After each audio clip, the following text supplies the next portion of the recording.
kanino ba nanggaling ang problema? Dapat magkaisa na lang yung mga contractor sa House of Representatives na itigil na ninyo yung ginagawa ninyo. Parang pagkor operator ka na, regulator ka pa. Contractor ka, congressman ka pa. Ako po. Inconsistent yun di ba? Itong mga nakaraang pong araw ay lumitaw ho kasi yung yung mga kontratista ng mga flood control project. Mismo ang Pangulo pa nga ang naglilitaw, naglabas. At ng mga kung ano-anong mga korporasyon ito, Sen. At meron pa siyang website na binuo itong isumbong mo sa Pangulo. Ayan. Isumbong daw ng mga tao ang mga alam nilang katiwalian tungkol sa flood control. Ito ang bago. At ito po yung ating papaksain na isasama ho natin ang ating mga kababayan. At meron silang magandang... Sa pamamagitan ng Vox Populi natin? Vox Populi, opo. Anong itatanong natin sa kanila? May mungkahi po kasi si House Minority Leader at 4-Piece Party List Representative Marcelino Libanan. Ang sabi niya, kung gusto talaga nating matigil itong problema sa baha, bibigyan ng Kongreso ng emergency powers ang Pangulong Bongbong Marcos. Total, ang Pangulo po ang naglantad na ng mga pangalang ito o ng mga korporasyong ito. Inatasan din niya ang DPWH na i-audit ang mga proyekto. Mas maganda daw na merong congressional action para mabilis daw ho na... Akala ko ba emergency power? Bakit congressional action? Ayun nga ho, sila ang magbibigay sa Pangulo. Kasi may mga bureaucracy pa daw, may mga kung ano-anong technicality, legalidad, para daw mabilis. Kagaya ng pag-i-issue na bakit may right of way dito? Relokasyon ng mga apektadong mamamayan. Pagka magagawa ng mga flood control project, kailangan daw emergency power na para maitayo na ito at makita natin na meron talagang... Bakit? Ang problema ba right of way? O nililihis lang nila yung yun nga, issue?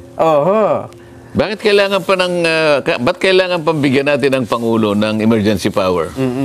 Kanino ba nanggaling ang problema? Dapat magkaisa na lang yung mga contractor sa House of Representatives na itigil na ninyo yung ginagawa ninyo. Diba? Parang pagkor operator ka na, regulator ka pa. Contractor ka, congressman ka pa. Ako po. Inconsistent yun diba? Pagkatapos yung mga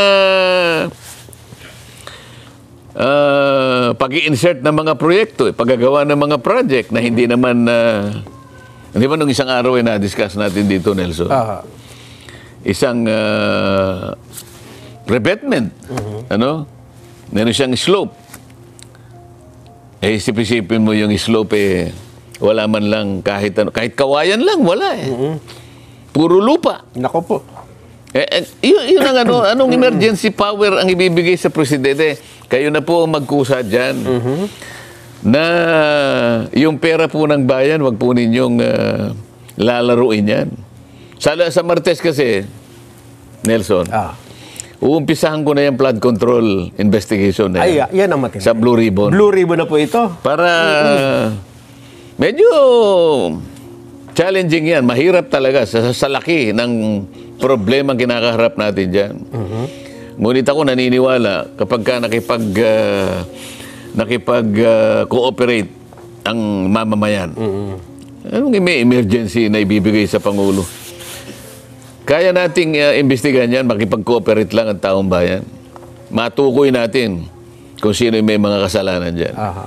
Parang nakita ko na, Sen, kung bakit emergency power ang gusto Dahil ito, nakasusunod, sa pamamagitan ng emergency power, maaaring ipatupad ng Pangulo ang realignment ng budget para pondohan ang iba pang mga kailangan laban sa pagbaha. Yun lang pa, budget na naman palang pinag-usapan. Nakita mo na.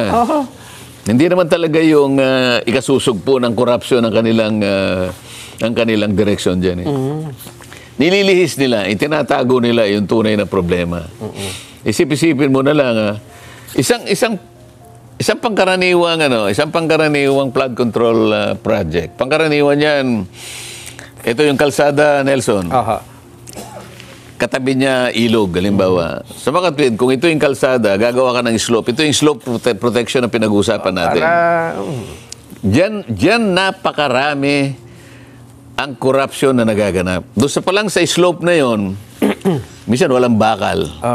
Pagkatapos nito, magmi-meet yung slope at saka yung tinatawag na apron at saka yung sheet pile. Sheet piling yan.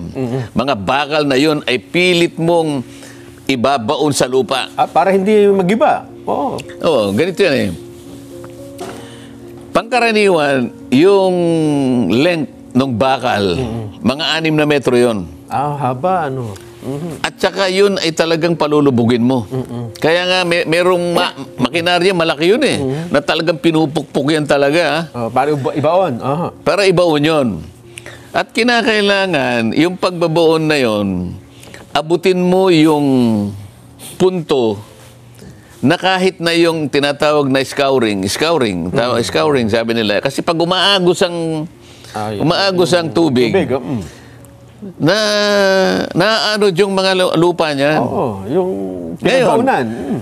Ang pinakamaraming problema rito, lalabas ito eh. Kung sinabi mo 6 na metro. Ang gagawin nila, minsan 3, minsan 4. E di ngayon, yung babaon doon, ang dapat na nakalitaw kasi 1 meter lang eh. Sa mga yung 5, nakabaon. So pagka ginawa mong 3 o kaya 4, hinati lang. Yung sinabi ko sa iyo na scouring na yun, kasi lupa, makikita mo pagdaan ng mga ilang taon lang halimbawa o buwan, makikita mo nakabitin na yung ano eh. Nakalutang na. Lulugso ngayon yung ano. Lulugso.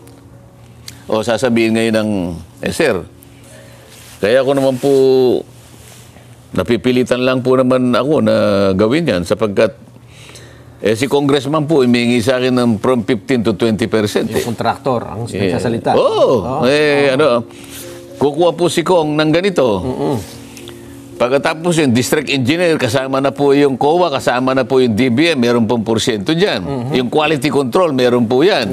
Yung tax na yan dyan po yan. Pagkatapos yung barangay, may kumukuha pa po dyan. Kapag sinuma mo yon, ang natitira na lang sa pondo na talagang gagamitin mo, 42% na lang eh. Malaki pa yan. Hindi, ibig ko sabihin, ipagpalagay natin ang average 42% na lang ang natitira. Higit sa kalahati na waldas. Pero yun nga. Saan mo ngayon kukunin? Kaya ngayon, sasabihin natin, yung quality, yung integrity, nung ginawang project talagang na-sacrifice, doon nakuha. Na-sacrifice. Kanya nga mawawala lahat yan eh. Ngayon, kung gusto ninyo ako, mag-random tayo. Random check. Pababak ko lahat yung mga ano ninyo, yung ginawa ninyong sheet piling na yan. Maganda yan. Makikita ko yan. At tigta-3 lang pala. Makikita mo eh. Ngayon, baka kala nila, interesado ako sa kontraktor. Interesado ako sa kontraktor. Pero, makipag-cooperate kayo, makipagtulungan kayo. Tama. Sabihin ninyo kung magkano binibigay nyo sa mga taong gobyerno para hindi kayo ang madidikdik dyan. Totoo. Yan lang aking munang masasabi. Hindi tayo nananakot. Yan naman eh. Tinatakot ko lang. Kailan? Sa Miyerkules pa? Sa Martes. Sa Martes. Sa Senate Blue Ribbon. Wala tayong magagawa. Yun ang tungkulin natin eh. Abangan natin yan. Ito na po ang ating Vox Populi ngayon. Kailangan ba, mga kababayan, kailangan bang bigyan ng emergency powers ang Pangulong Bongbong para matugunan ang problema sa baha? A, oo, bigyan na ng emergency power yan para wala na tayong baha. B, hindi. Ano yung emergency power? Para maglaan ng pondo? Naku po. May bago po tayong paraan para sumagot sa ating Vox Populi. Iscan lang po itong QR code na makikita ninyo sa inyong mga TV screen. Gamit ang inyong cellphone. Ilagay po ninyo ang mga sagot. Pagkatapos i-click ang submit button, automatic po namin makukuha ang inyong mga kasagutan. Magbensahe ng oo o hindi. Pwede mag-text ha kung kayo ay walang internet. Eto, text kayo 0916-500-3846. At huwag kakalimutang ilagay po sa text ang inyong lugar at pangalan. Live po tayong napapanood sa ating mga Facebook at YouTube live streaming at Net25 News and Information. At sabayang napapakinggan sa Radyo Agila, DCEC 1062 dito po sa Mega Manila. Magbabalik po ang Saganang Mamamayan.